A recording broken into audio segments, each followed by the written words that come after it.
Hello दोस्तों, and study YouTube में आपका बहुत बहुत स्वागत है। पहला क्वेश्चन हमारा होगा यहाँ पे, जीवन की मूलभूत इकाई क्या है। और आपको पता होगा कि ये हमारा क्लास जो है जो प्रैक्टिस सेट एनटीपीसी के आधारित पर यहाँ पे हो रहा है। एनटीपीसी स्टेज फर्स्ट का, ठीक है, प्रैक्टिस सेट आज हम जो देखेंगे ये हमारा कितना है, तीसरा नंबर, ठीक है। तीसरा नंबर यहाँ पे प्रैक्टिस सेट है और उम्मीद करेंगे आपको क्लास अच्छा लग रहा होगा। चैनल पर नए, चैनल को सब्सक्राइब, लाइक और शेयर करिए। तो क्वेश्चन हमारा जो है आप देख पा रहे हैं यहाँ पे, जीवन की मूलभूत इकाई क्या है, यूनिट क्या है। तो ये आपका क्या होती है, कोशिका होती है, ठीक है। कोशिका यहाँ पे होती है जीवन की मूलभूत इकाई, कोशिका। सेल, सेल क्या होती है, यहाँ पे दो प्रकार की होती है। एक होता है प्रोकैरियोटिक, ठीक है, प्रोकैरियोटिक, और दूसरा क्या होती है, यूकैरियोटिक, ठीक है। ठीक है, अब समझ पा रहे हैं प्रोकैरियोटिक, यूकैरियोटिक या फिर सेल होती है, समझ गए यहाँ पे। और सेल के अध्ययन को क्या बोलते हैं, यहाँ पे सेल के अध्ययन को इसको बोला जाता है साइटोलॉजी, ठीक है, साइटोलॉजी, ठीक है। तो इसको आपको सेल के बारे में इतना सारा, मतलब ये दो टाइप के होते हैं, प्रोकैरियोटिक, यूकैरियोटिक, इसके अध्ययन को बोलते हैं सेल, ठीक है, सॉरी साइटोलॉजी बोला जाता है। तो जीवन की मूलभूत इकाई क्या है आपका, ये होता है कोश का सेल, ठीक है। यहाँ तक समझ में आया। चलिए अब नेक्स्ट क्वेश्चन देखते हैं। यहाँ पे नेक्स्ट क्वेश्चन हमारा है को यहाँ पे कि निम्नलिखित में से कौन सा न्यूनतम छिद्र युक्त, मतलब पोरस है, इसमें से जो पोरस छिद्र युक्त जो होता है इनमें से न्यूनतम कौन सा है, इसको आपको यहाँ बताना है। तो रेतीली मिट्टी होगी, और आपके यहाँ पे हो जाएगी गार घरी पट्टी चिकनी मिट्टी। ऑप्शन नंबर सी इसका आंसर यहाँ पे ये हो जाएगा, ठीक है। चलिए अब इसके बाद से यहाँ पे अगला क्वेश्चन देखेंगे। इनमें से देखिए यहाँ पे क्वेश्चन आपको किस तरह से होगा, थोड़ा सा यहाँ पे इसमें से आपको यहाँ पे डॉट डॉट पर खाली स्थान, इनमें से मिस यूनिवर्स खिताब किसने जीती थी, ठीक है, किसने जीती थी मिस यूनिवर्स खिताब। तो मोनिका गदुलोविक, पिया बुर्जबैंक, और ये आपके आसिया, ये जो भी है ओलिविया जॉर्डन, आप देख पा रहे हैं। तो मिस जो यूनिवर्स यहाँ पे जीती थी 2015 का ये क्वेश्चन है, ठीक है, 2015 का है। और 18 में किसने जीता था, 15 में जो आपकी जीते थे ये थी आपकी पिया बुर्जबैंक। ऑप्शन नंबर 20 का आंसर हो जाएगा। ये 2015 के बारे में पूछ रहा था, ठीक है, क्योंकि उस समय का था, लेकिन मैंने वहां से क्वेश्चन लिया था। दूसरी बात यह है कि इसी पर आपको जितने भी मिस यूनिवर्स वाले जो भी खिताब जीते हैं उसका नाम होगा। तो 2015 में आपके ये जीते थे पिया बुर्जबैंक, और 2018 में जो थे, 18 में ये इनका नाम है। 2018 में जो यहाँ पे जीती थी उनका नाम था कैटरियोना इलिसा, ठीक है, ये था कैटरियो जोना कैटरियोना इलिसा, ठीक है, इनका नाम था।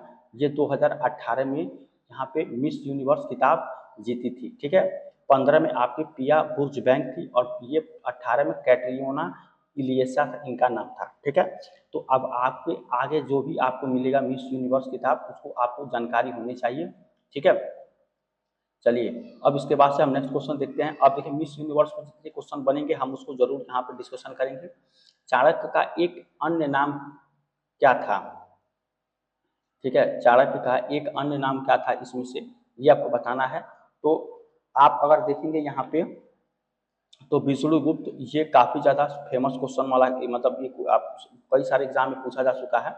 तो विष्णुगुप्त यहाँ पे इनका एक अन्य नाम था, ये आपको जानकारी पहले से ही होगा क्योंकि ये बहुत फेमस क्वेश्चन है, हर एग्जाम में पूछता है, ठीक है।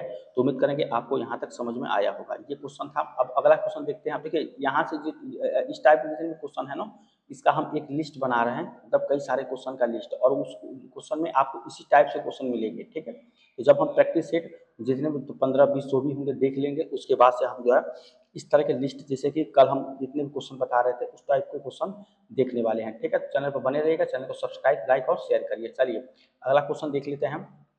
ब्रह्म समाज के संस्थापक कौन थे, ठीक है, ब्रह्म समाज के संस्थापक कौन थे, इनमें से आपको बताना है यहाँ पे। तो यहाँ पे जो आपके ब्रह्म समाज के संस्थापक थे, ये थे राजा राम मोहन राय, ठीक है, ये इनका नाम था। ब्रह्म समाज के संस्थापक ये थे, ठीक है। और इसकी स्थापना कब हुई थी, स्थापना की बात करें यहाँ पे, स्थापना ये था 1828 ईस्वी, ठीक है, स्थापना था 1828 ईस्वी। और राजा राम मोहन राय ने 1815 ईस्वी में जो भी आपकी क्या किए थे, आत्मीय सभा की स्थापना की, इसकी आत्मीय, ठीक है, आत्मीय सभा, सॉरी, आत्मीय सभा की स्थापना, ठीक है, तो इसको भी जानकारी होनी चाहिए। यहाँ पे जो आपका था ब्रह्म समाज का स्थापना संस्थापक कौन थे, तो ये थे राजा राम मोहन राय। ब्रह्म समाज का स्थापना कब हुई थी, 1828 ईस्वी में, ठीक है, 1828 में हुई थी। और 1518 ईस्वी में क्या कहता है, आत्मीय सभा की स्थापना इन्होंने की थी 1815 ईस्वी में, ठीक है। तो ये सब सारा चीज हो गया। चलिए अब देखिए हम अगला क्वेश्चन देखते हैं। अगला क्वेश्चन है, निम्नलिखित में नदियों में से कौन सी नदी पश्चिमी घाट में से निकलती है। यहाँ पे निम्नलिखित नदियों में से कौन सी नदी पश्चिमी घाट में से निकलती है, इसको आपको बताना है यहाँ पे क्वेश्चन, ठीक है। तो यहाँ पे जो आपकी हो जाएगी ये कृष्णा नदी, ठीक है, कृष्णा जो नदी होगी ऑप्शन नंबर बी यहाँ पे, ये पश्चिमी घाट में से निकलती है कृष्णा नदी, ऑप्शन नंबर बी इसका आंसर यहाँ पे हो जाएगा, ठीक है। अब इसके बाद देखिए यहाँ पे सुभाष चंद्र बोस के पिता कौन थे। सुभाष चंद्र बोस के पिता का नाम यहाँ पे देखिए, सुभाष चंद्र बोस से जितने भी सब सारे क्वेश्चन आपके बन सकते हैं, इनका जो है नाम यहाँ पे आपको आनी चाहिए। नहीं आ रहा है तो जरूर कमेंट करके बताइए, हम आपको इसका जरूर बता देंगे, ठीक है। तो इनका क्या नाम था, जानकी नाथ बोस, ठीक है, जानकी नाथ बोस था यहाँ पे, ऑप्शन नंबर बी इनका आंसर यहाँ पे हो जाएगा, ठीक है। और इनका जो जन्म था सुभाष चंद्र बोस का उड़ीसा के कटक में हुआ था, ठीक है, उड़ीसा के कटक में, उड़ीसा के जहाँ पे उड़ीसा के कटक में इनका जन्म हुआ था, ठीक है, सुभाष चंद्र बोस का। और सुभाष चंद्र बोस ने एक यहाँ पे बहुत सारे नारे भी दिए थे, जैसे कि एक इसमें आपका फॉरवर्ड ब्लॉक की स्थापना इन्होंने किया था, ये आपको जानते ही होंगे, ठीक है, फॉरवर्ड फॉरवर्ड फॉरवर्ड ब्लॉक, ठीक है, फॉरवर्ड ब्लॉक की स्थापना, समझ गए, इन्होंने किया था सुभाष चंद्र बोस ने, ठीक है, सुभाष चंद्र बोस ने फॉरवर्ड ब्लॉक की स्थापना की थी, इसको भी आपको जाननी चाहिए। और उड़ीसा कटक में इनका जन्म हुआ था। तो इनके पिता का नाम पूछ रहा था, तो जानकी नाथ बोस है, ऑप्शन नंबर 20 का आंसर यहाँ पे हो जाएगा, ठीक है। चलिए अब अगला क्वेश्चन देखते हैं। निम्नलिखित में से मुक्केबाजी के लिए द्रोणाचार्य पुरस्कार किसने प्राप्त किया, ठीक है। तो देखिए ये आपका उस टाइम का क्वेश्चन है, मैं देख रहा था इसलिए मैंने इसमें रख दिया। और यहाँ पे द्रोणाचार्य जो पुरस्कार होता है खेल से संबंधित है, तो यहाँ पे मुक्केबाजी के लिए किसको यहाँ पे प्राप्त हुआ था, ठीक है। तो 14-15 में यह मिला था पुरस्कार, ठीक है, गुरुचरण सिंह को मिला था, गुरुचरण सिंह, ठीक है, 14-15 में यहाँ पे मिला था, ठीक है। ये कुछ पुराने क्वेश्चन हैं इसलिए मैं लिया हूँ, नया क्वेश्चन भी ऐड करके आपको बताऊंगा यहाँ पे। तबकि ये मतलब फिलहाल ये सब सारे क्वेश्चन देखिए, इस क्वेश्चन से देखने से फायदे ये हैं कि आगे का जितना भी इस टाइप का मुक्केबाजी से हुआ, टेनिस से हुआ, जो भी अभी ओलंपिक्स का आपका हो रहा है, तो इसमें अब लिस्ट छोटा सा नहीं है कि मैं छोटा सा बता दूं, लिस्ट बहुत बड़ा है, तो बताने में ज़्यादातर टाइम लगेगा, इसलिए मैं यहाँ पे क्वेश्चन देके और इसी टाइप का क्वेश्चन आपको एक टॉपिक वाइज क्वेश्चन यहाँ पे लेंगे, तब आपको ज़्यादातर क्लियरिटी और क्वेश्चन जो है आने की जो संभावनाएं होंगी उससे बढ़ जाएंगे, ठीक है। तब तक आप ये हमारा प्रैक्टिस सेट देखिए और ज़रूर आपको इससे लाभ मिलेगा। कोई टॉपिक छूट भी जाएगा तो आप इससे खुद समझ जाएंगे कि हमको किस टॉपिक से पढ़ना है। अब खेल से मुक्केबाजी है, टेनिस है, ठीक है, तीरंदाजी है, ये सब जितने भी सब सारे आपके फुटबॉल है वो भी सब सारा क्वेश्चन पूछता है, सारे आपको देख कर जाने आप इसी से आपको पता चलेगा कि हम कहाँ से पढ़े हैं, ठीक है। ये चीज़ आपको इंपॉर्टेंट यहाँ पे हो जाएगा। तो गुरुचरण सिंह यहाँ पे हो जाएगा, ऑप्शन नंबर ए इनका आंसर यहाँ पे हो जाएगा, ठीक है। अब देखिए निम्नलिखित में से कौन सी एक उत्कृष्ट नोबेल धातु है, निम्नलिखित में से कौन से एक उत्कृष्ट नोबेल धातु है, इसको आपको यहाँ पे बतानी है। तो यहाँ पे लोहा, चांदी, कांस्य, एल्युमिनियम, ठीक है। तो यहाँ पे जो आपका हो जाएगा ये हो जाएगा चांदी, सिल्वर। सिल्वर क्या होता है, एक नोबेल धातु होता है, उत्कृष्ट धातु, यहाँ पे नोबेल उत्कृष्ट धातु, ठीक है।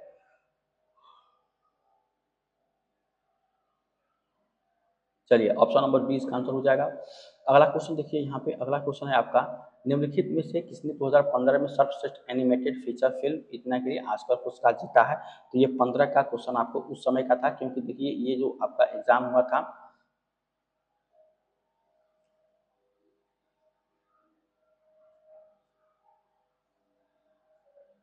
ठीक है, यहाँ पे ये क्वेश्चन है। अब देखिए सर्वश्रेष्ठ एनिमेटेड फीचर फिल्म एनिमेटेड के लिए ऑस्कर पुरस्कार किसने जीता है, उस समय का था, ठीक है। अब इससे जितने भी आगे के क्वेश्चन हैं हम आगे के प्रैक्टिस सेट में इससे जुड़ी सारे क्वेश्चन देखेंगे, ठीक है। तो शुरू से जो भी क्वेश्चन आपके एग्जाम के लिए इंपॉर्टेंट है उसको हम देखते यहाँ पे चल रहे हैं, ठीक है।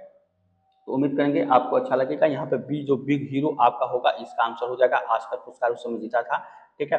अब इसके बाद से क्वेश्चन देखते हैं अगला क्वेश्चन है, प्रसिद्ध यात्री जहाज टाइटेनिक किस देश का था, ठीक है। प्रसिद्ध जो आपका टाइटेनिक था वो किस देश का था ये आपको बताना है यहाँ पे। तो टाइटेनिक किस देश का था ये आपको पता होगा, ठीक है। तो ये आपका होता है ग्रेट ब्रिटेन, ग्रेट ब्रिटेन का था टाइटेनिक। बहुत मतलब इसमें मूवी भी बनी थी, ठीक है, काफी अच्छा मूवी था, ठीक है। तो ग्रेट ब्रिटेन का ये आपका जो है यहाँ पे टाइटेनिक ये आपका जहाज था, ठीक है। चलिए अब इसके बाद से अगला क्वेश्चन देखते हैं। यहाँ पे मरियाना ट्रेंच किस महासागर में स्थित है, ठीक है। जो मरियाना ट्रेंच है, मरियाना ट्रेंच किस महासागर में स्थित है इसको आपको बताना है। तो यहाँ पे हो जाएगा ऑप्शन नंबर बी प्रशांत महासागर। प्रशांत महासागर में क्या है, मरियाना ट्रेंच आपका यहाँ पे महासागर में स्थित है, मरियाना ट्रेंच, ठीक है। ऑप्शन नंबर बी इसका आंसर यहाँ पे ये यहाँ पे हो जाएगा, ठीक है। और इसकी कुल गहराई कितनी है, 11,022, ठीक है। गहराई गहराई कितनी है, 11,022, ठीक है। 11,022 यहाँ पे मीटर है, ठीक है, मीटर इसकी गहराई है मरियाना ट्रेंच की, ठीक है। तो इसको भी जानकारी होनी चाहिए। कोई भी डाउट है दिक्कत है जरूर आप कमेंट यहाँ पे करिए, ठीक है। मानव शरीर में सबसे छोटी हड्डी कौन सी है, ठीक है। मानव शरीर में सबसे छोटी हड्डी कौन सी है ये आपको यहाँ पे बतानी है, ठीक है। चलिए तो यहाँ पे आपका टिबिया है, स्टेपिज है, और स्टेपिज है जांघ की हड्डी है। तो सबसे छोटी जो होती है ये होती है स्टेपिस। स्टेपिस जो छोटी हड्डी होती है ये आपकी क्या होती है, सबसे छोटी हड्डी आपकी होती है। जो ये किस में होती है, ये आपके कान में होती है, ठीक है, कान में। तो ये सबसे छोटी हड्डी होती है, समझ गए। ऑप्शन नंबर सी इसका आंसर यहाँ पे हो जाएगा, ठीक है। इसके बाद देखिए अगला क्वेश्चन, पीछे की ओर उड़ने वाला एकमात्र पक्षी कौन सा है। इनमें से पीछे की ओर उड़ने वाला एकमात्र पक्षी कौन सा है। तो हमिंग बर्ड है, अल्बाट्रोस है, कीवी है, बाज है, ठीक है। तो यहाँ पे क्या हो जाएगा, हमिंग बर्ड। हमिंग बर्ड जो होगा ये पीछे की ओर, ऑप्शन नंबर ए इसका आंसर यहाँ पे हो जाएगा।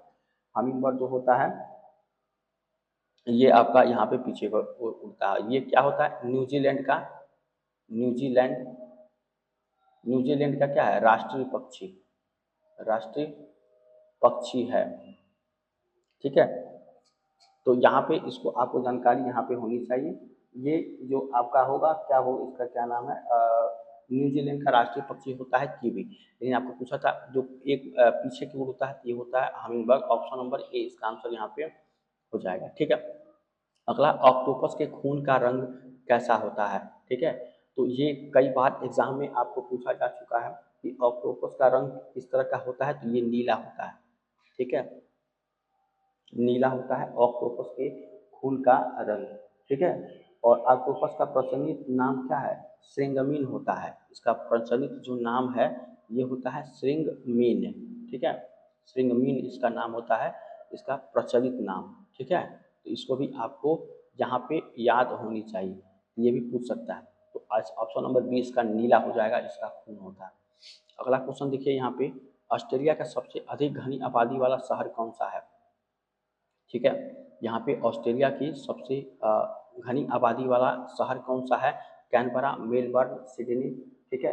तो यहाँ पे आपका हो जाएगा सिडनी। सिडनी जो है सबसे घनी आबादी वाला शहर आपका ये होता है, ठीक है। और इसकी राजधानी क्या है, तो राजधानी आपको देखिए यहाँ पे जो है ये कैनबरा ही इसकी राजधानी है, ठीक है। तो आपका राजधानी हो जाएगा ऑस्ट्रेलिया की राजधानी कैनबरा।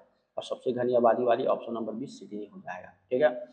चलिए, भारतीय विज्ञान संस्थान कहाँ पर स्थित है, ठीक है। जो भारतीय विज्ञान संस्थान है ये कहाँ पर स्थित है, तो बेंगलुरु में, ठीक है। बेंगलुरु में ऑप्शन नंबर यहाँ पे क्या हो जाएगा आपका बी हो जाएगा, बेंगलुरु, ठीक है। चलिए, तो ये काफ़ी इसी तरह से अब जितने भी संस्थान से जुड़ी आपके क्वेश्चन है, जितने भी टेबल बन सकते हैं, अब इसको अलग अलग करके हम जो टेबल बना के इसको बता सकते हैं, ठीक है।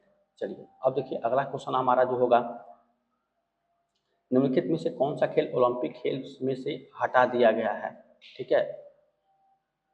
तो ओलंपिक खेल में से इनमें से कौन सा है जो हटा दिया गया है।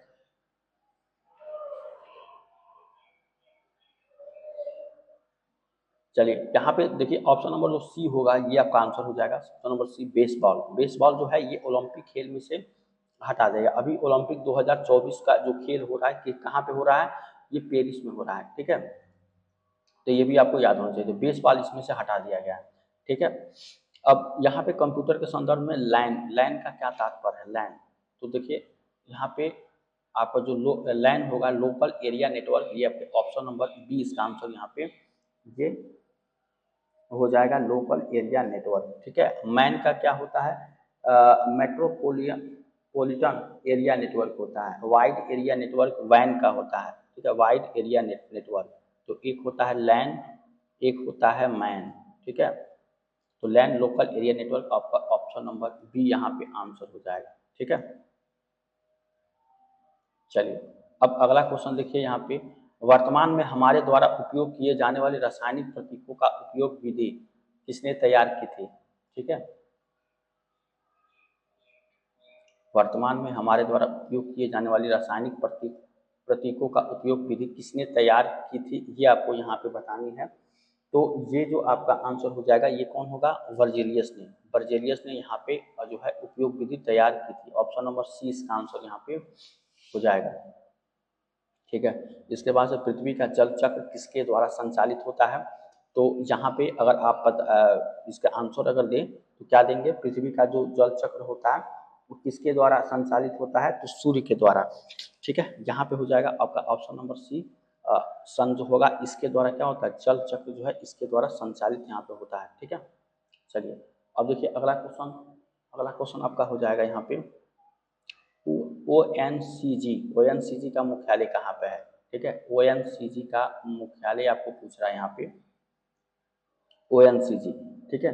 तो इसका जो मुख्यालय हो जाएगा ये देहरादून में है। देहरादून कहाँ पड़ता है, उत्तराखंड, ठीक है, उत्तराखंड, ठीक है। उत्तराखंड में इसकी मुख्यालय पड़ता है। ऑप्शन नंबर डी इसका आंसर यहाँ पे हो जाएगा, ठीक है। इसी तरह से अगर आप देखें भेल, BHEL, भेल का मुख्यालय कहाँ पड़ता है, तो ये आपकी नई दिल्ली, ठीक है, नई दिल्ली। उसके बाद से आपका IOC का मुख्यालय क्या है, नई दिल्ली, ठीक है, ठीक है। तो इस तरह से आपके क्वेश्चन CIL का कहाँ पर है, तो ये आपका कोलकाता, ठीक है।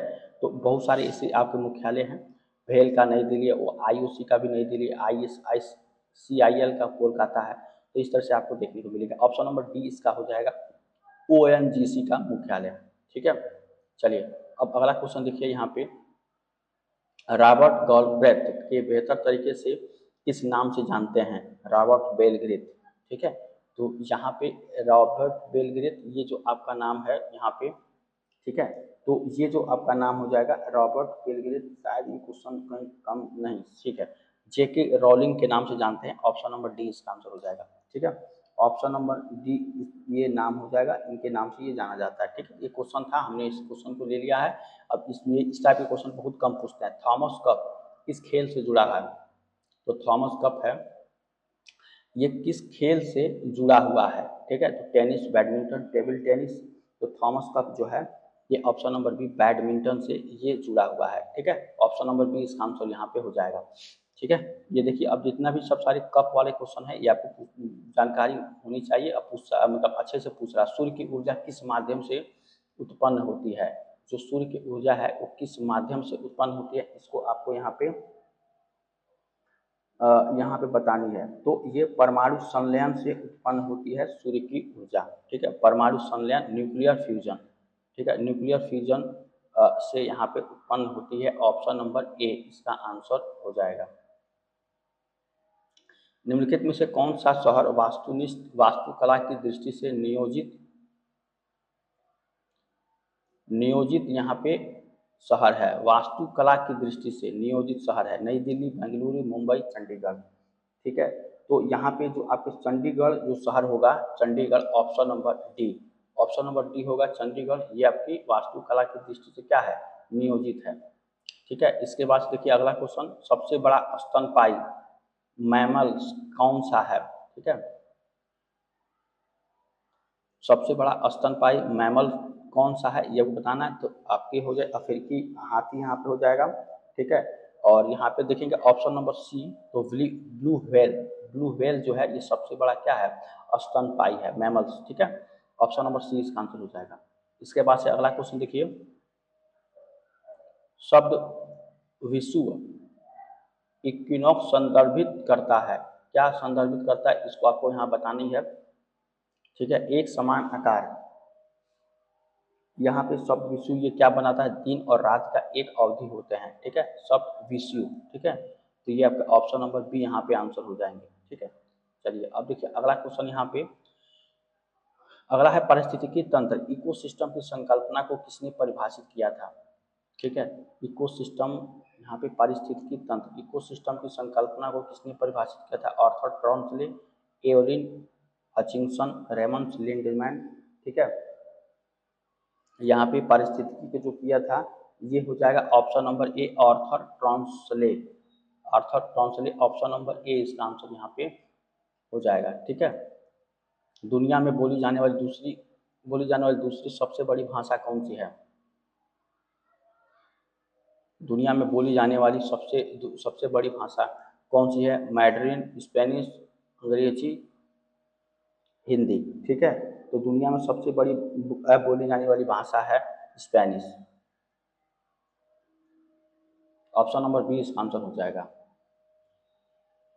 विकास का सिद्धांत किसके द्वारा प्रस्तावित किया गया था, विकास का सिद्धांत किसके द्वारा प्रस्तावित किया गया था, Charles Darwin, Charles Dickens, Albert Einstein, ठीक है। विकास का सिद्धांत जो किया गया था चार्ल्स डार्विन के द्वारा यहाँ पे प्रस्तावित किया गया था, ठीक है। ऑप्शन नंबर ए आंसर हो जाएगा। चलिए अब देखिए अगला क्वेश्चन, लाइट पेन क्या है, लाइट जो पेन है ये क्या है, आपको इसको बतानी है, माइक्रोटिप पेन, इनपुट डिवाइस, अंधेरे में लिखने के लिए पेन, भारहीन पेन। तो यहाँ पे आपके जो लाइट पेन हो जाएगा ये होता है आपको इनपुट डिवाइस होता है, ठीक है, input device, option number B इसका यहाँ पे आंसर ये हो जाएगा, ठीक है। चलिए अगला क्वेश्चन फिर देखते हैं, यहाँ पे भारत के वर्तमान मुख्य न्यायाधीश कौन है, ठीक है। तो देखिए ये उस समय का क्वेश्चन पूछा गया है, तो आपके इस समय का जो आपके हैं वो चंद्रचूड़ है, ठीक है, चंद्रचूड़ जी इस समय के मुख्य न्यायाधीश है, ये उस समय क्वेश्चन पूछा था, तो इसमें और ऑप्शन में नहीं है, तो आपको ये नहीं देखना, ये ऑप्शन डी.वाई. चंद्रचूड़ जी हैं, ये मुख्य न्यायाधीश हैं, ठीक है। चलिए अब हम अगला क्वेश्चन देखते हैं, रियाल किस देश की मुद्रा है, ठीक है, रियाल। तो आप उससे यहाँ पे कमेंट करके इस क्वेश्चन को बताएंगे, जब जो भी लोग देख रहे होंगे, तो रियाल की मुद्रा क्या है, इसमें से किस देश की है, ये आपको कमेंट करके बताना है, ठीक है। चलिए ये क्वेश्चन देखिए, इनमें से कौन सा रासायनिक परिवर्तन का एक उदाहरण है, ठीक है। तो यहाँ पे रासायनिक परिवर्तन का एक उदाहरण है कि देखिए यहाँ पे ऊर्ध्वपातन जो होता है ये क्या होता है, जो कपूर होता है, कपूर, कैम्फर, ये क्या होता है, अगर कपूर रखे हैं इसको जलाएंगे तो क्या होगा, डायरेक्ट ये क्या होता है, ठोस से गैस में चेंज हो जाता है, जो कपूर होता है, ठीक है। रासायनिक परिवर्तन में ये आपका आता है, सॉरी ये नहीं होगा क्वेश्चन में, यहाँ पे रासायनिक परिवर्तन का एक उदाहरण है, ये होगा निष्क्रियकरण, न्यूट्रलाइजेशन इसको बोलते हैं, ठीक है। ये भी एक रासायनिक परिवर्तन में होता है, बशर्ते क्या होता है कि यहाँ पे निष्क्रियकरण जो आपका होता है, निष्क्रियकरण, न्यूट्रलाइजेशन, ये इसका सही आंसर यहाँ पे ये इसका सही आंसर यहाँ पे हो जाएगा, ठीक है। क्योंकि अगर आप ध्यान से अगर आप देखें तो इसमें कुछ चीज़ें ऐसी हैं जो आपको आसानी से नहीं मिलती, जैसे आपको कपूर है, नेफ्थलीन है, आयोडीन है, गंधक है, नौसादर है, ठीक है, नौसादर Na4Cl, ठीक है। इस तरह के आपके क्वेश्चन यहाँ पे देखने को मिल सकते हैं। चलिए अब अगला क्वेश्चन देखिए, यहाँ पे अगला क्वेश्चन आपका है कि दादा साहब फाल्के पुरस्कार से सम्मानित होने वाले प्रथम व्यक्ति कौन थे। तो दादा साहब फाल्के पुरस्कार से सम्मानित होने वाले प्रथम व्यक्ति जो होंगे ये ऑप्शन नंबर डी यहाँ पे हो जाएंगे, यहाँ पे देविका रानी, ठीक है, देविका रानी ये आपका आंसर हो जाएगा, यहाँ पे अगर देख पा रहे हैं तो, ठीक है, ये प्रथम व्यक्ति। उसके बाद से आपका ये देखिए क्वेश्चन, किस अभ्यारण्य को पूर्व में भरतपुर पक्षी अभ्यारण्य के रूप में जाना जाता है, किस अभ्यारण्य को, ठीक है, पूर्व में भरतपुर पक्षी अभ्यारण्य से जाना जाता है।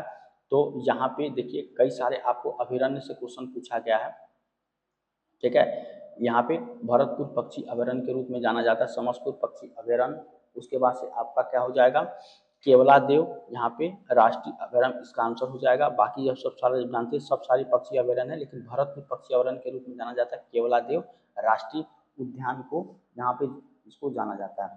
ठीक है,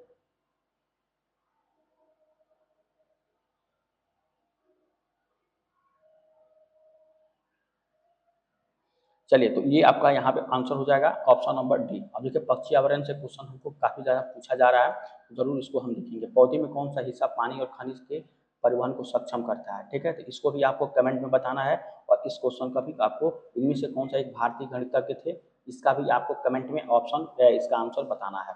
ठीक है, तो ये हमारा इतना क्वेश्चन था। उम्मीद करेंगे आपको आज का क्लास अच्छा लगा होगा। चैनल पर नए, चैनल को सब्सक्राइब, लाइक और शेयर करिए। कोई भी डाउट दिक्कत है जरूर आप यहाँ पे कमेंट करके बता सकते हैं।